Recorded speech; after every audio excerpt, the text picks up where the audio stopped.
আগের ভিডিওতে বলেছিলাম না এক জায়গায় যাব, এই যে চলে এসেছি জায়গা মতো।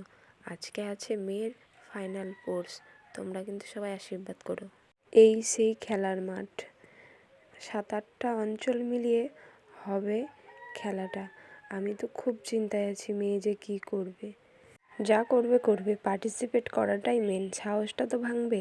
আর এই যে স্কুলের মাস্টাররা সব রেডি করছে, ব্যাচ লাগাচ্ছে। তারপরে একটা বাচ্চাদের গানের অনুষ্ঠান হলো, খুব সুন্দর ওরা নাচ গান করলো, কিন্তু আমি বাধ্যতামূলক ভিডিওটা অনেক বড় হয়ে যাবে তাই আমি ছোট করে দিলাম। এই সেই মুহূর্ত, মেয়ে আমার মুখ রেখেছে। ফাইনাল খেলায় অংশগ্রহণ করে মেয়ে সেকেন্ড হয়েছে, আমি তো খুব খুশি। আমার থেকেও বেশি খুশি স্কুলের ম্যাডাম আর স্যারেরা। আর তোমাদের কেমন লাগলো, তোমাদের কেমন লেগেছে কমেন্টে কিন্তু নিশ্চয়ই জানাবে। এই ছিল আমার ছোট্ট একটা মিনি ব্লগ। ভালো লাগলে লাইক কমেন্ট শেয়ার করো।